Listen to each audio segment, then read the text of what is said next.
नमस्कार मित्रों, आप सभी का मेरे चैनल पर पुनः स्वागत है and happy new year to everyone. So let's continue with electrostatics. पिछले वीडियो लेक्चर में हमने न्यूमेरिकल सॉल्व किया था।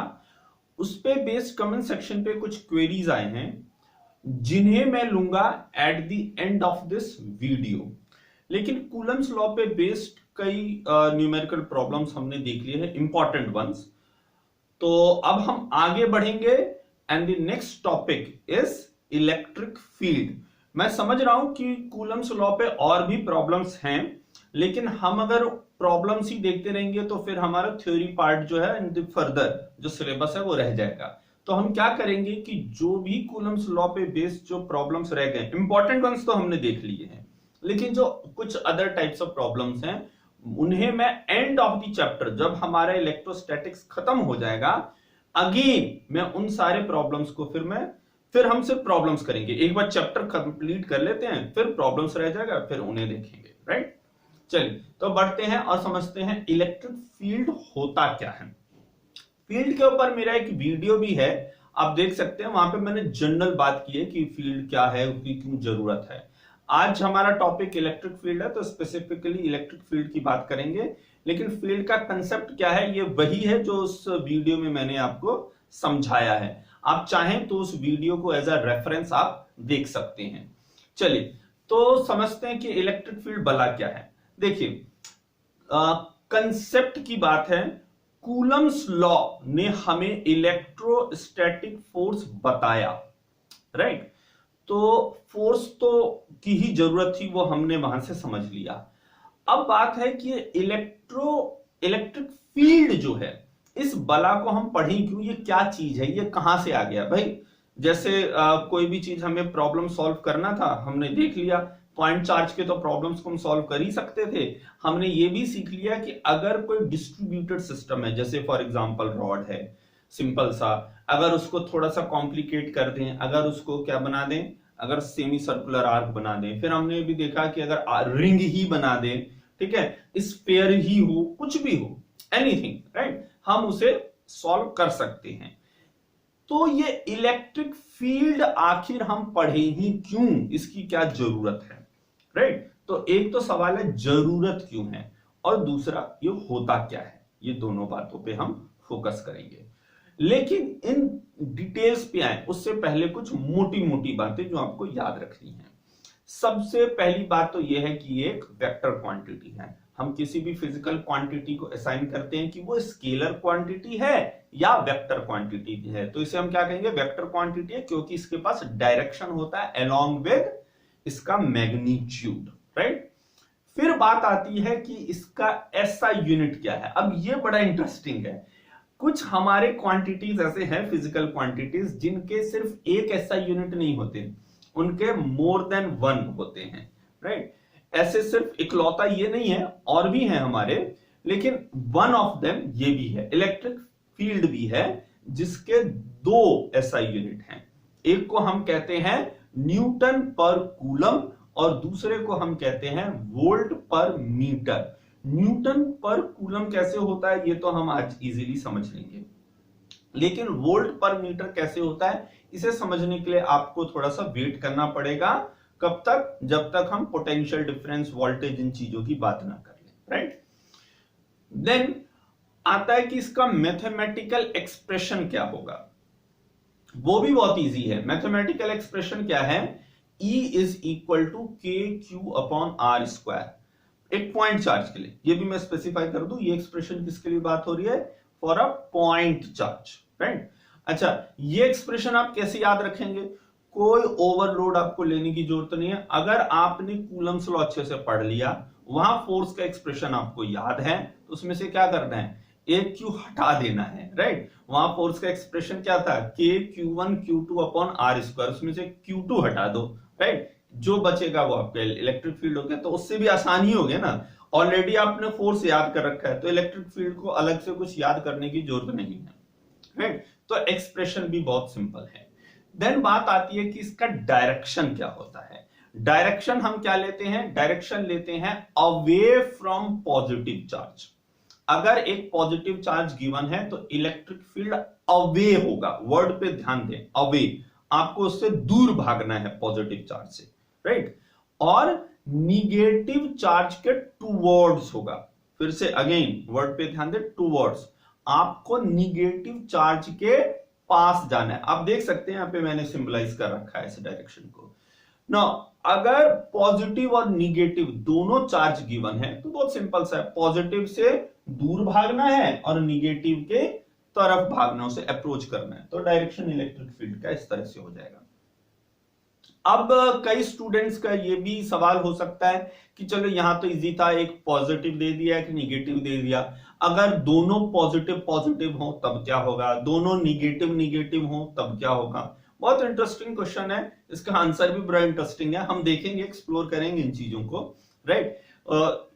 सिद्धांत यही रहेगा, रूल यही अप्लाई करना है, चाहे दोनों पॉजिटिव हो चाहे दोनों निगेटिव हो, पॉजिटिव चार्ज से दूर भागेगा, राइट, और निगेटिव चार्ज की तरफ आएगा, ठीक है। हम देखेंगे इन चीजों को।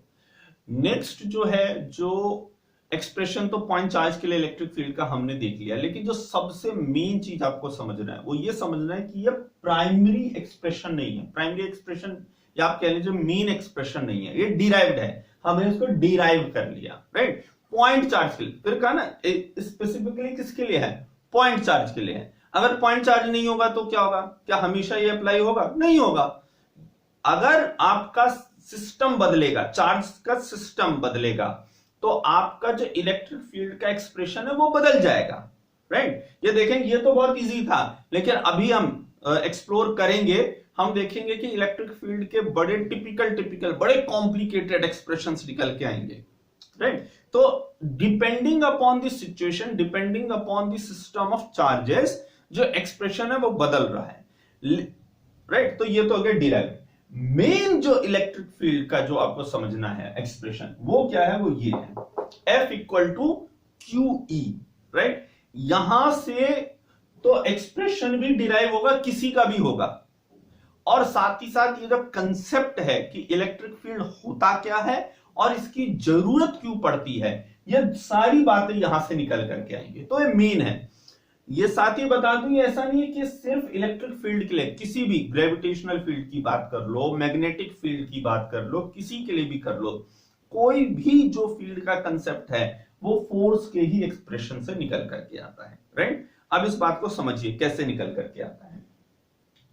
जो भी आपका फील्ड है, राइट, मान लीजिए यहां पे इलेक्ट्रिक फील्ड है तो आपने E से डिटरमाइन कर दिया, राइट। उस इलेक्ट्रिक फील्ड को एक्सपीरियंस कौन कर रहा है, तो कोई चार्ज करेगा, इलेक्ट्रिक फील्ड है तो चार्ज करेगा, ग्रेविटेशनल फील्ड होता है तो मास करता है, मैग्नेटिक फील्ड होता है तो मूविंग चार्ज करता है या करंट कैरिंग कंडक्टर करता है, तो उनके एक्सप्रेशंस यहां पर आते हैं, राइट। अब ये इलेक्ट्रिक फील्ड है तो कोई चार्ज एक्सपीरियंस करेगा, चार्ज एट रेस्ट, हमारा चैप्टर ये electrostatic, right, charge at rest, ये सब हमने फर्स्ट इंट्रोडक्शन क्लास में बात करेंगे। तो ये चार्ज एट रेस्ट है, जो एक्सपीरियंस कर रहे हैं किसको, इलेक्ट्रिक फील्ड। तो ये एक्सपीरियंस करने से होता क्या है, तो उस पे एक फोर्स अप्लाई करता है, राइट। तो एक स्टैटिक चार्ज है, उसे उसकी भेंट किससे हुई, इलेक्ट्रिक फील्ड से हुई, तो उसने क्या एक्सपीरियंस किया, एक फोर्स एक्सपीरियंस किया। क्या समझ में आया, चार्ज की वैल्यू इस Q की वैल्यू ज्यादा तो वो फोर्स का एक्सपीरियंस करेगा ज्यादा, अगर इलेक्ट्रिक फील्ड की वैल्यू होगी ज्यादा तो वो क्या करेगा, फोर्स एक्सपीरियंस करेगा ज्यादा, राइट। तो ये जो फोर्स जो जनरेट हो रहा है ये किसके बीच में हो रहा है, एक स्टैटिक चार्ज और एक इलेक्ट्रिक फील्ड के बीच में हो रहा है, ये उनके इंटरेक्शन से हो रहा है। इतनी बात सभी को समझ में आती है, राइट। नाउ अब बात कर लेते हैं कि इसकी जरूरत क्यों पड़ी, इसे बहुत ध्यान से समझना है। इसे मैं 3 पार्ट में समझाऊंगा, राइट। इसके 3 कारण हैं एक्चुअली। पहला कारण यह है कि 2 चीजें फोर्स अप्लाई करें एक दूसरे पर, यह आपके लिए बहुत इजी हो सकता है, आपको टीचर ने पढ़ा दिया, आपने मान लिया, लेकिन ये बहुत से साइंटिस्ट के लिए इतना इजी नहीं था इस बात को मानना, और बड़े साइंटिस्ट हैं इनमें से। फॉर एग्जाम्पल, जिनको इससे बहुत प्रॉब्लम थी उनमें से थे एक साइंटिस्ट फैराडे, उन्हें इस बात से बड़ी प्रॉब्लम थी। अब न्यूटन तो वो करिश्माई व्यक्ति थे, राइट, उन्हें जादू और इन सारी चीजों पे भरोसा भी था। ये शायद चौंकाने वाली बात हो सकती है बहुत से लोगों के लिए जो मानते ही नहीं, वो थे रियली, वो बहुत बड़े साइंटिस्ट थे, लेकिन ऐसा नहीं था कि उन्हें मिरेकल्स या मैजिक इन चीजों पे भरोसा नहीं था, वो भरोसा करते थे। तो अगर कोई एक मास, अर्थ का मास जो है वो मून के मास पे फोर्स लगा देता है, इस पे उनके लिए चौंकने वाली कोई बात नहीं थी। लेकिन फोर्स जो था उनके टाइम तक हर कोई यही समझता था कि फोर्स अप्लाई होता है जब दो चीजें आपस में इंटरेक्ट करती हैं।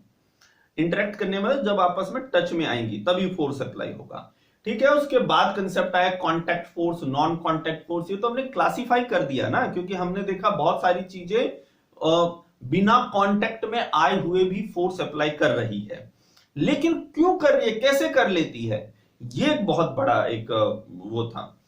तो इस प्रॉब्लम को सॉल्व करने के लिए इसका सॉल्यूशन लेकर के फैराडे साहब आए।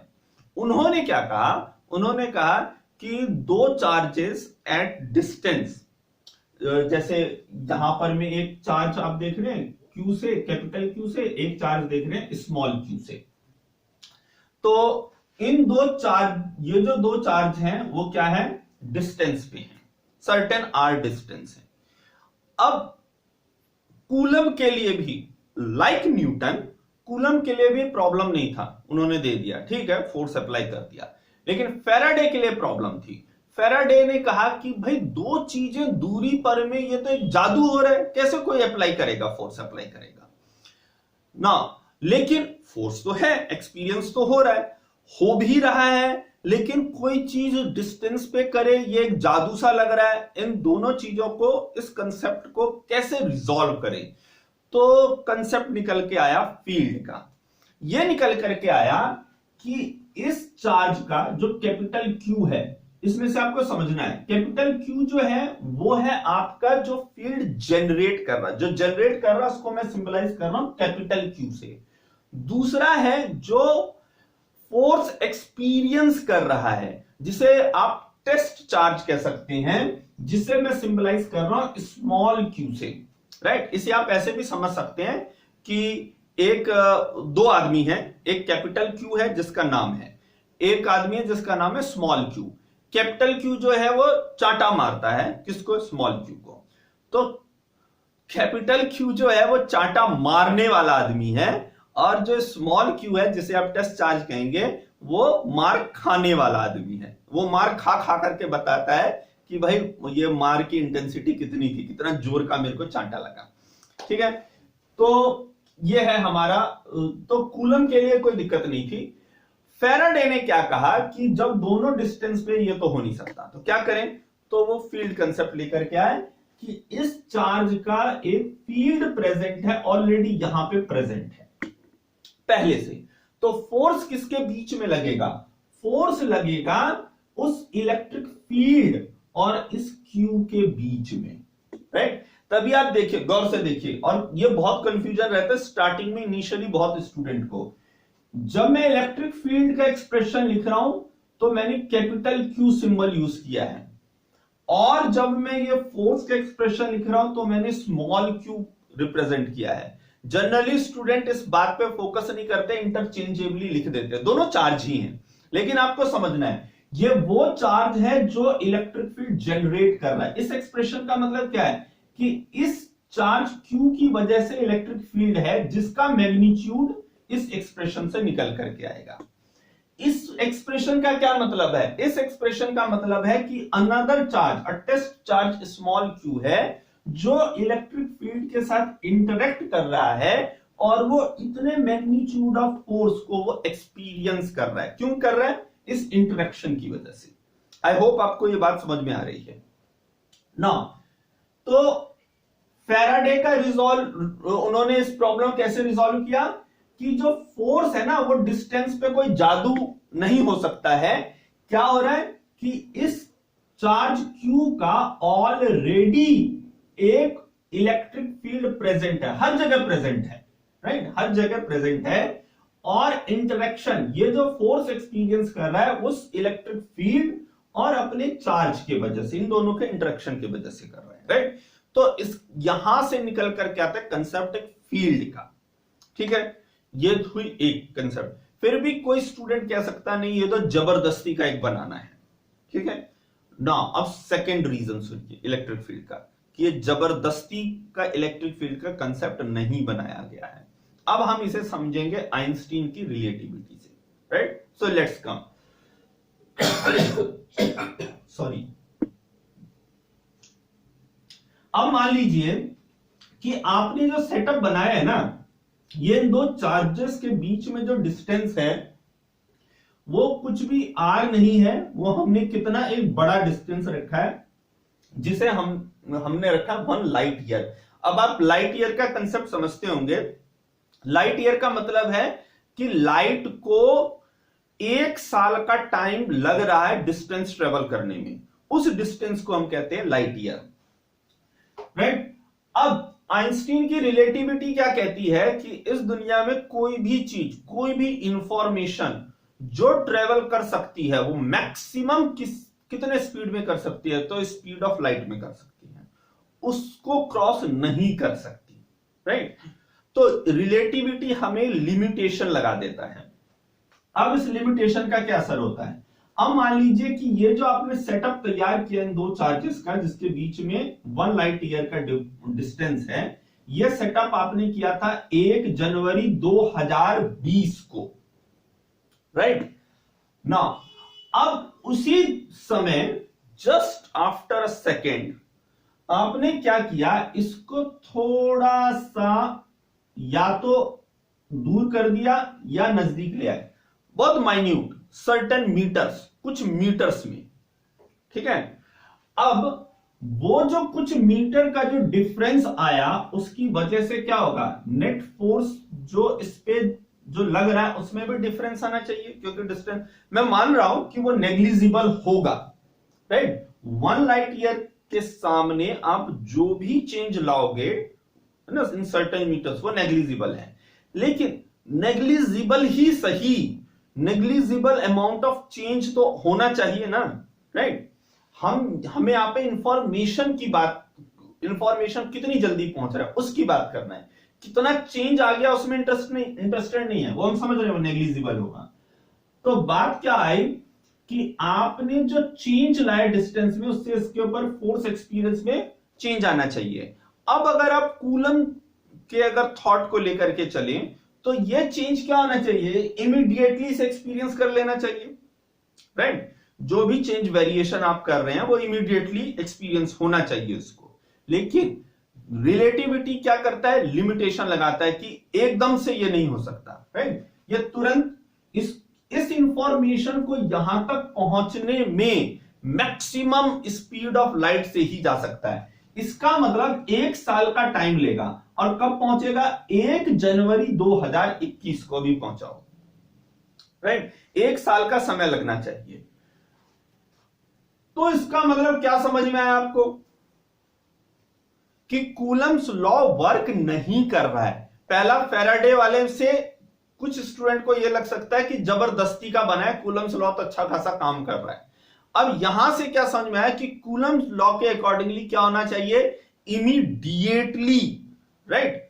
फोर्स में जो वेरिएशन है वो इमीडिएटली इंफॉर्मेशन पहुंच जाना चाहिए। लेकिन यहां से हमें रिलेटिविटी हमें क्या समझा रही है कि ये तो हो ही नहीं सकता, ये तो पॉसिबल नहीं है।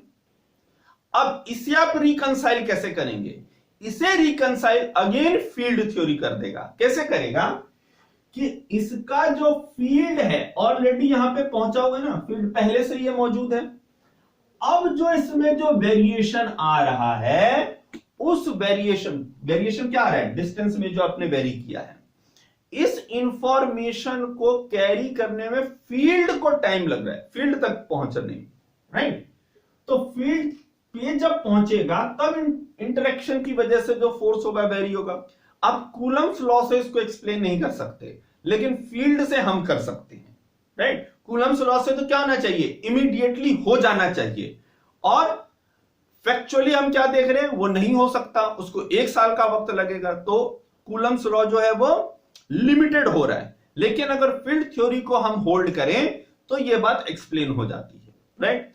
नाउ एक तीसरा भी एक है, इस सब के बावजूद किसी को ये लग सकता है कि ठीक है ये सब तो ठीक है, लेकिन ये सब एक कंसेप्ट है, रियल में फील्ड करके कुछ नहीं होता। मैं यहां पे आपको क्लियर कर दूं कि फील्ड अपने आप में इलेक्ट्रिक फील्ड की मौजूदगी है, वजूद है, जैसे कि कोई भी मास होता है, कोई मैटर होता है, टाइम होता है, स्पेस होता है, इसी तरह से फील्ड होता है, इसी तरह से electric field, gravitational field, magnetic field, इन सब का वजूद है, राइट। इस बात को हम कैसे समझते हैं, इसे हम क्वांटम मैकेनिक्स के तहत समझते हैं, लेकिन आप मेरा वीडियो देख सकते हैं, लंबा हो रहा है इसलिए मैं उस डिटेल में नहीं जाऊंगा, राइट। वहां पे मैंने एक्सप्लेन किया है कैसे हेजनबर्ग अनसर्टेनिटी प्रिंसिपल अप्लाई करके। ना हम मूव ऑन करते हैं और समझते हैं फर्दर इसमें हम क्या क्या कर सकते हैं। तो थ्योरी काफी है, राइट। अब एक प्रैक्टिकल एक सिचुएशन डिमॉन्स्ट्रेशन हम इसका देख लें। सो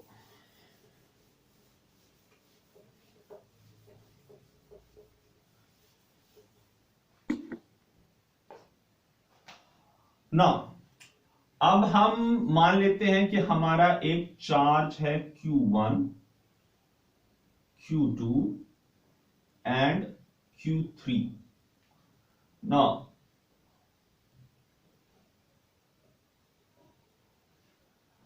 हमें इस पॉइंट पे इलेक्ट्रिक फील्ड हमें डिटरमाइन करना है कि कितना है, किसके वजह से, इस Q1, Q2 और Q3 की वजह से, राइट। न्यूमेरिकल प्रॉब्लम में आपको क्या गिवन होगा, कुछ ना कुछ वैल्यूज गिवन होंगी चार्जेस की, हम जनरल लेके चलते हैं, जो भी वैल्यू होगी वो हम पुट कर लेंगे, राइट।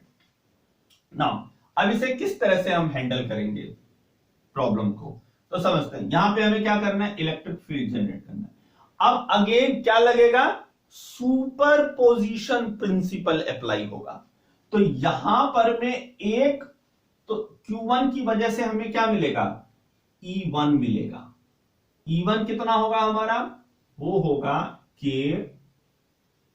Q1 अपॉन, तो मान लीजिए ये इक्विलेटरल ट्रायंगल सा अगर बना रहा है तो ये सारे डिस्टेंस जो है वो क्या होंगे, ये हमारा R हो गया, ये R हो गया और ये R हो गया, तो ये R/2 हो जाएगा। इस जगह हमें E निकालना है, राइट। तो ये हमारा हो जाएगा R/2 का स्क्वायर। इसी तरह से हम E2 की बात करेंगे, तो E2 हमारा क्या हो जाएगा, E2 हो जाएगा K Q2 अपॉन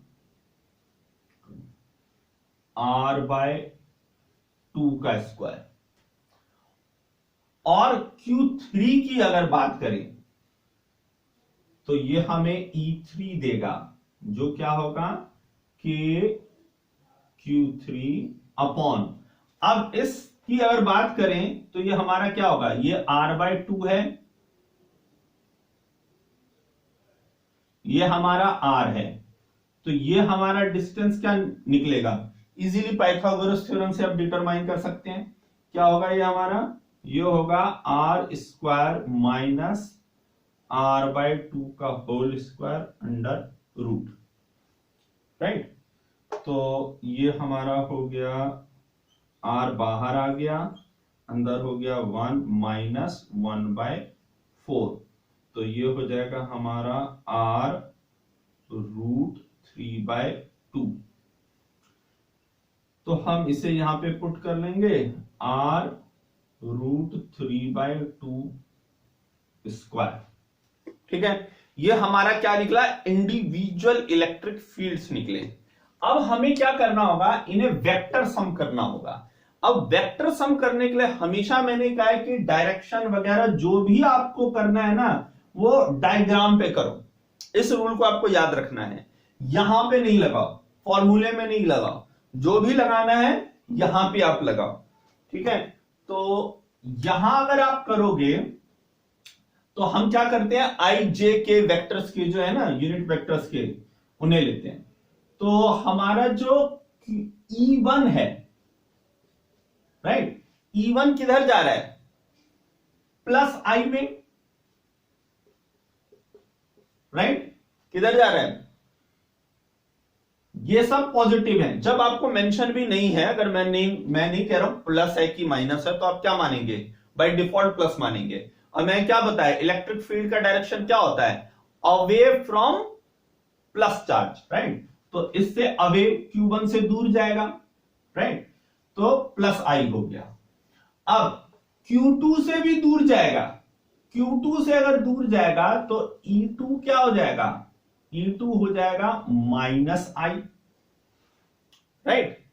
और Q3 से कहां जाएगा, इससे भी दूर जाएगा, बाय डिफॉल्ट हम प्लस मान रहे हैं, राइट, तो इससे भी दूर जाएगा। और अगर किसी को हमने माइनस कह दिया होता, अगर इसे Q2 को मैं माइनस कह दूं तो क्या होगा, फिर Q2 को अप्रोच करेगा तो ये प्लस आई हो जाएगा, राइट। नाउ Q3 से दूर जाएगा तो E3 हमारा क्या हो जाएगा, E3 हो जाएगा प्लस J डायरेक्शन में, राइट, ठीक है, ये हो गया। देन फिर क्या करें हम इनका, फिर आपको क्या करना है, सारे आई वालों को एक साथ आप सॉल्व कर लोगे, सारे जे वाले को एक साथ सॉल्व कर लोगे, ठीक है। तो ये भी आई वाला है और ये भी आई वाला है, तो आप क्या देख रहे हो, एक का प्लस आई है और दूसरे का माइनस आई है। तो दोनों का वेक्टर क्या बता रहा है कि दोनों को आप क्या करोगे, आपस में सबट्रैक्शन करोगे, प्लस आई का और माइनस आई का। इस प्रॉब्लम को चूज करने की यह वजह थी कि जो पिछले न्यूमेरिकल वीडियो में जो डाउट आया था उसको भी आप यहां पे कवर कर सकते हैं। सेम प्रॉब्लम था वहां पर में पूछा गया है जो क्वेरी, एक में आपका क्या है, प्लस आई डायरेक्शन है, दूसरा आपका क्या है, माइनस आई डायरेक्शन है। जब दोनों को आप एक साथ लोगे तो दोनों में क्या होगा, फिर सबट्रैक्शन होगा, राइट। एक इस डायरेक्शन में जा रहा है, एक इस डायरेक्शन में जा रहा है, तो E1 माइनस E2, अच्छा माइनस भी किसको करेंगे, ठीक है, दोनों में सबट्रैक्शन होगा, जिसमें माइनस है E2 वाले में माइनस है, तो क्या हो जाएगा, E1 माइनस E2 हो जाएगा, राइट। तो हमें क्या मिला, हमें अभी सिर्फ हमने इस वाले पार्ट को, आई वाले पार्ट को किया है, तो ये हमारा इजी हो गया, क्या हो गया, E1 माइनस E2 हो गया, राइट। अब J एक ही है और कोई है नहीं, तो अकेला हमारा एक E3 का टर्म है। अब ये दोनों जो है वो आपस में परपेंडिकुलर डायरेक्शन में, जो परपेंडिकुलर डायरेक्शन में होता है उसे क्या करते हैं, वेक्टर के रिजल्टेंट वाले से हम सॉल्व करते हैं। तो हमारा जो नेट E आएगा वो क्या आ जाएगा, वो इस, ये जो है वो I वाला हमारा टर्म है और ये जो है वो J वाला हमारा टर्म है, तो इसको क्या करेंगे, E1 माइनस E2 स्क्वायर और प्लस ये E3 स्क्वायर। तो इसे हम सॉल्व कर लेंगे, हमारा क्या आ जाएगा, आंसर आ जाएगा। सो आई होप कि आपको इलेक्ट्रिक फील्ड का कंसेप्ट समझ में आया हो। नेक्स्ट हमारा न्यूमेरिकल प्रॉब्लम्स को हम फिर से देखेंगे बेस्ड अपॉन इलेक्ट्रिक फील्ड, और जो कि बेसिकली बेस्ड अपॉन होगा डिस्ट्रीब्यूटेड चार्जेस पे, राइट, क्योंकि पॉइंट चार्जेस आप देख रहे हो इजी है, राइट। तो हम मेन फोकस करेंगे डिस्ट्रीब्यूटेड चार्जेस पे। So thanks for watching my video.